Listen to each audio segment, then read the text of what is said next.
घनेंद्र भारद्वाज जी आप लोग, लेकिन राहत मिलती नजर नहीं आ रही है। और कोर्ट टू कोर्ट तो छोड़िए, आज तो राजकुमार आनंद कोई आम कार्यकर्ता नहीं है, वो मंत्री आपके रहे। उन्होंने कहा कि भैया ऊपर से लेकर नीचे तक भ्रष्टाचार में लिप्त है आम आदमी पार्टी, और अब मैं और साथ नहीं दे सकता हूं आपका। देखिए, जिस तरीके से ईडी ने पूरे देश में एक डर का माहौल बनाया हुआ है।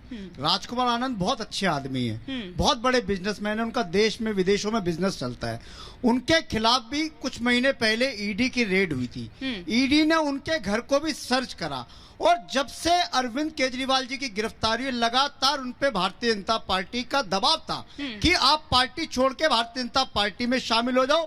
लगातार ईडी दबाव दे रही थी कि अगर आप भारतीय जनता पार्टी में शामिल नहीं होगे, आपको गिरफ्तार करके जेल में डाल देंगे, आपके पूरे परिवार को जेल में डाल देंगे। हर आदमी अरविंद केजरीवाल, मनीष सिसोदिया, संजय सिंह, सत्येंद्र जैन नहीं हो सकता। मनीष सिसोदिया ने बोला मैं जेल में रहना मुझे मंजूर है, लेकिन मैं अपने घुटने नहीं टेकूंगा। अरविंद केजरीवाल ने बोला मैं नरेंद्र मोदी की आंखों में आंखें डाल के सवाल पूछता रहूंगा, लेकिन अपनी बातों से नहीं हटूंगा। तो हर आदमी अरविंद केजरीवाल, मनीष सिसोदिया, संजय सिंह, सत्येंद्र जैन नहीं हो सकता। दूसरी, अभी आपके यहाँ पे साथियों ने बात करी, निश्चित तौर पर ईडी अपना जांच कर रही है। ईडी की जांच में आज तक 2 साल हो गए। बच्चों, तुम समझ लो, तुम्हें जो पढ़ाया जाता है ना, उससे थोड़ा सा बाहर आओ, व्हाट्सएप वाली यूनिवर्सिटी से। 2 साल हो गए इस जांच को करते हुए ईडी की, और 2 साल में 500 से ज्यादा जगह रेड हुई है। 1000 से ज्यादा लोगों को एज अ विटनेस एग्जामिन करा है। 1 रुपए की भी अभी तक रिकवरी नहीं हुई। कोई एक मिनट मैं बता रहा हूँ। क्या कहा सर? क्या मुझे आपको रोकना पड़ेगा ना, अगर आप कोर्ट के लिए भी कहेंगे। लेट मी कंप्लीट, मैं अभी पूरी बता रहा हूँ। हिमानी, 1000 से ज्यादा लोगों को एज अ विटनेस एग्जामिन करा। 2 साल से जांच चल रही है। 500 से ज्यादा जगह रेड हुई। हमारे सारे विधायक, सारे पार्षद, सारे नेताओं के घर, अकाउंट, बैंक सब खंगाल लिए, लेकिन 54 की भी रिकवरी नहीं हुई ईडी के पास। आज तक इंडिपेंडेंट विटनेस नहीं है। विटनेस कौन है? सी अरविंद, जो खुद मामले में एक्यूज है। विटनेस कौन है? मुगांता राघव रेड्डी। सुनिए ना, इस पर भी कल कोर्ट ने टिप्पणी की थी कि जब आप उन पर उंगली उठाते हैं, जब आप उस पर सवाल उठाते हैं, तो कहीं ना कहीं आप कोर्ट पर भी सवाल उठा रहे होते हैं। लेकिन सिद्धार्थ यादव जी से मैं एक बार क्विक रिएक्शन इस पर ले लेती हूँ। सिद्धार्थ यादव जी, क्या आप करते हैं? किसी के अकाउंट खंगाल लेते हैं आप, किसी के घर बेच देते हैं आप, मतलब आप चाह क्या रहे हैं? वो ये कह रहे हैं कि आप तोड़ना चाहते हैं केजरीवाल एंड पार्टी को। और संजय सिंह ने तो आज जब सुबह प्रेस कॉन्फ्रेंस की, तो बाकायदा उन्होंने ये कहा कि गैस चैम्बर, और गैस चैम्बर से उनका मतलब वो हिटलर वाला गैस चैम्बर जो है, उसका उन्होंने बोला कि आप वो तिहाड़ जेल को बनाना चाहते हैं क्या? हिमानी जी, अभी आम आदमी पार्टी के साथी कह रहे थे कि हर आदमी अरविंद केजरीवाल नहीं हो सकता। ये देश का सौभाग्य है कि हर आदमी अरविंद केजरीवाल नहीं हो सकता, नहीं तो बंटा धार ऐसा हो जाता कि मतलब हम लोग ढूंढे नहीं मिलते। एक ही प्रजाति, एक ही गिरगिट बहुत है।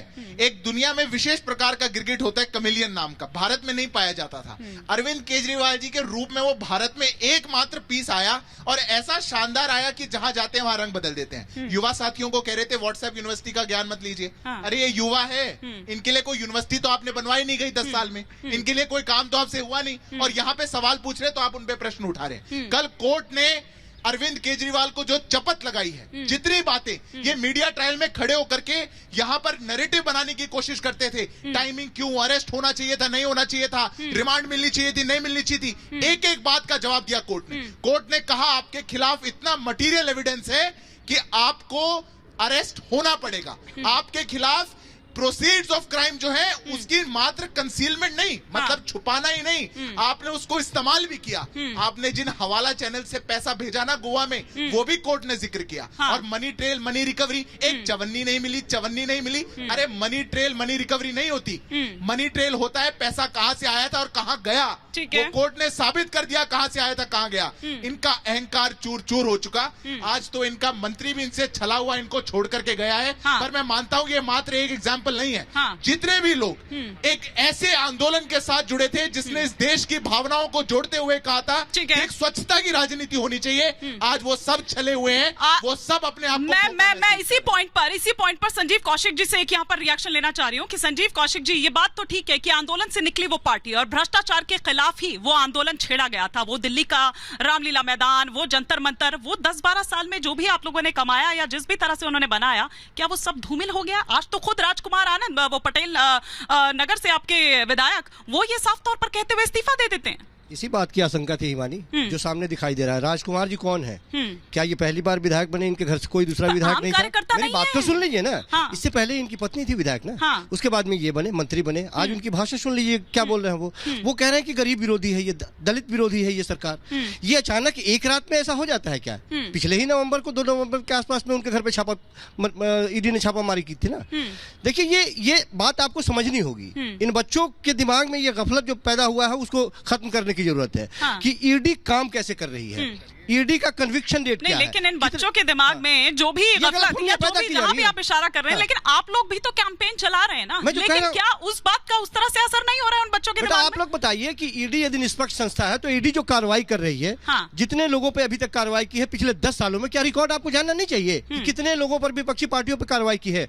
वो विपक्षी पार्टियों में जितने लोग भी हैं उसका कन्विक्शन रेट कितना है ये आपको जानना नहीं चाहिए? नहीं, लेकिन मुझे लगता है ये आज का युवा है, ये आज का युवा है और शायद ये सब कुछ गूगल कर चुका होगा। जितने भी राजनीतिक दल के लोग हैं 95% उसमें से विपक्षी पार्टियों के ऊपर कार्रवाई हुई है और कन्विक्शन रेट 0.46% है। ये घुमा के बातें क्या करेंगे? ये टोटल नहीं, आप आंकड़ों की बाजीगरी मत कीजिए। आप आंकड़े घुमा के बताएंगे, टोटल ओवरऑल की बात आप करेंगे। ये आंकड़ों की बाजीगरी नहीं चलेगी। आंकड़ों की नहीं, आप लोग झूठ बोलते हैं।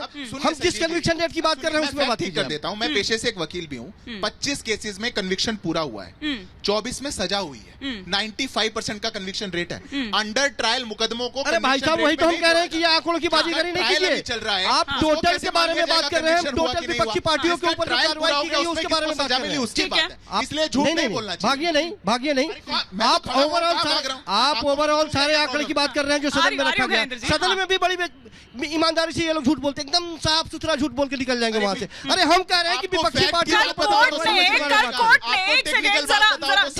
ठीक है, एक सेकंड जरा घनेंद्र भारद्वाज जी भी रिएक्ट करना चाह रहे हैं। लेकिन घनेंद्र भारद्वाज जी, कल कोर्ट ने कितनी सख्त टिप्पणी यहाँ पर की और बार बार ये भी देखिए, दो अलग अलग बैटल थी जिन्हें शायद आपने मिला लिया। और इतने बड़े वकील आपके अभिषेक मनु सिंघवी, वो कहाँ ऐसी गलती कर जा रहे हैं? एक तरफ पॉलिटिकल बैटल आपको लड़नी थी, एक तरफ आपको ये लीगल बैटल लड़नी थी, लेकिन शायद आपने दोनों को मिक्स कर दिया और वहीं बंटाधार हो गया। मैं दोनों चीजों का जवाब देता हूँ। हाँ, हेलो, आ रही है आपकी आवाज? आ रही है। मैं दोनों चीजों का जवाब देता हूँ। हाँ। पहले तो ईडी किस तरीके से काम करती है ये जानना जरूरी है।